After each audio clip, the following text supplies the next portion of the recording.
Hey guys, Drifter here. Welcome to Ghost in Depth. In today's episode, we'll be reviewing the M27-IAR light machine gun. The gameplay that you're going to get to see after this clip in the beginning is me playing a very campy, conservative playstyle because I believe that's what this gun is best for. I'm going to be playing on the Xbox One map Containment, which is in the DLC playlist, and that's basically where all the sweatiest tryhards in the world play Xbox One DLC-only playlist. I play a very conservative game against a very camp-heavy enemy team, so it's a little bit different than what you're used to seeing on In Depth, but it does highlight the playstyle that is ideal for the M27-IAR. And a lot of you I know were expecting the submachine gun buff episode to be this one. However, that's an extraordinary claim and it requires extraordinary evidence. I'm still working on that. That's going to be the next episode. But let's talk about the M27 today. The damage is high, very high. Not the highest, but quite high. It'll deal 48 damage per shot in close quarters combat, but drop off to 32 damage at a distance. That's just a little bit less than the 3-shot to kill. So what it'll be is 3 shots to kill up close, 4 shots to kill at a distance. If you get 1 headshot in any of those, it'll lower it, so you could get like 1 body shot, 1 headshot up close, and that'd be 2, or body shot and 2 headshot, a headshot and 2 body shots at a distance for 3. That is a very consistent amount of shots to kill. 3 to 4 shots to kill is going to mean that this gun has a very consistent feel over almost every range. Headshots deal 1.4x bonus damage. You've already covered that. It basically just means less shots to kill if you get a headshot. And the 3-shot kill range is 39 meters. This is the best 3-hit kill range for light machine guns.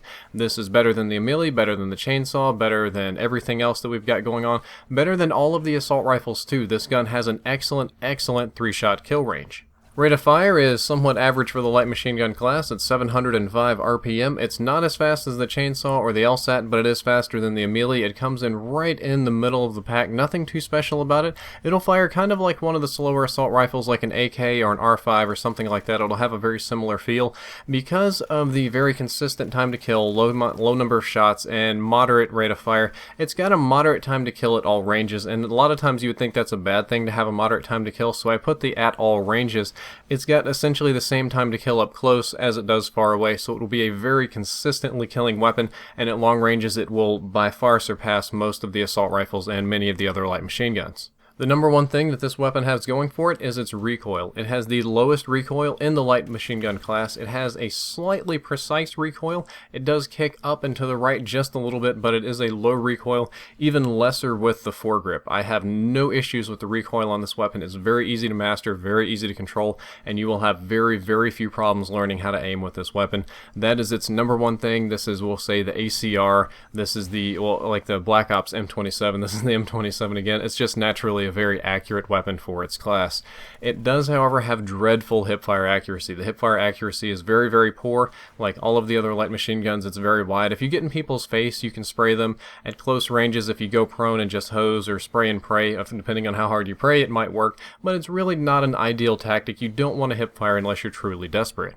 Aim down sights time is slow at 0.35 seconds or 350 milliseconds. That is the slowest in the game aside from assault rifles. All of the light machine guns, with the exception of the chainsaw because it's a little bit different, have this same slow aim down sights time, so it's not going to be like an assault rifle or an SMG. You're not going to be able to snap to targets and aim accurately.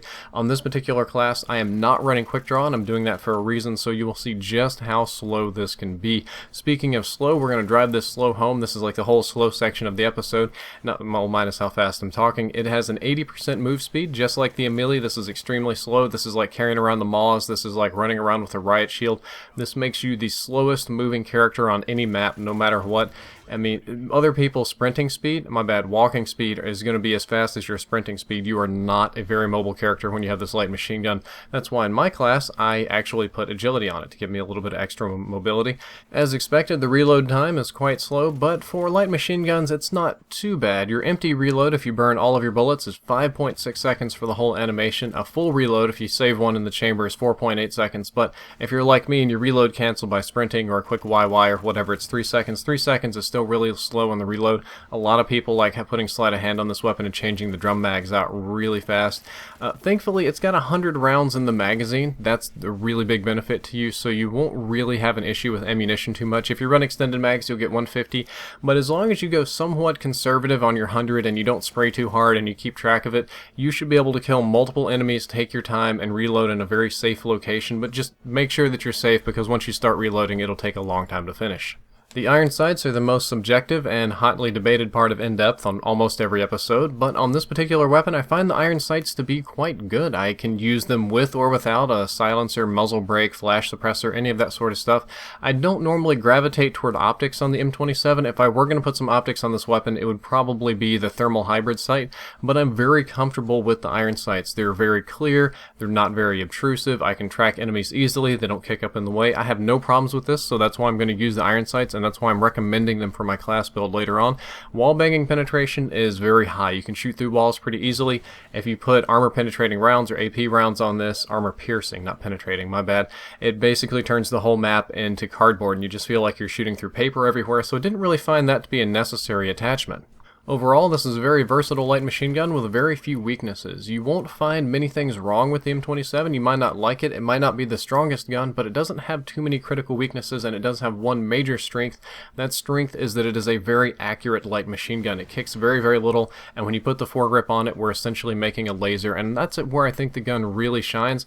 Because of this, I believe that it's best suited for conservative or campy playstyles. That's what I've been doing here. I've been patrolling very conservatively. I've got a lot of stealth perks on. I'm not going hard, I'm not rushing hard, and I believe that is what this weapon is the absolute best for. Using the excellent iron sights, using a silencer, stacking the foregrip for extra accuracy. We're already moving into the recommended class build here, but I did build a stealth class. Grip and suppressor, very accurate, iron sights are good. My two mobility perks are ready up and agility. I just don't play without ready up. Ready up is my biggest crutch in this entire game along with focus. Agility allows me to counteract that brutally slow 80% run speed. It helps me keep things on track and kind of keep me going. I run incognito and off the grid. Off the grid keeps me off of those stupid satcoms, and because I'm engaging people at long distances, incognito usually makes them wait. They want to look at me and wait for the little yellow reddish name to pop up and then shoot, but when that doesn't pop up they hesitate, and while they're hesitating I'm killing them. Focus helps me win those long range gun battles, and it causes me to have less idle sway, which is very good. On this class I run support streaks. I can get caught very easily, I can die very easily. That makes assault streaks and something like specialist not as valid or valuable to your team as support. Run support on this, play stealthy, stay off the radar, camp hard. Unfortunately, that's what this weapon is made for, and I believe that you will be able to play successfully. Well guys, that's all for this episode of In Depth. I hope that you enjoyed it, and I hope that you learned something useful. If you'd like to check out the previous episode, that one was on the Amelie. The next episode is going to be on the SMG buffs, and I know I'm kind of teasing you on this one, but I think the submachine guns have been buffed. They're performing a little bit differently, but before I come out and make really crazy claims like that, I'm going to have really crazy evidence first, and that's what's important about it. So we're not going to jump ahead of things. We're going to get the testing done right and make sure that it's proper. If you enjoyed the content, don't forget to like, favorite, and subscribe. Drifter out.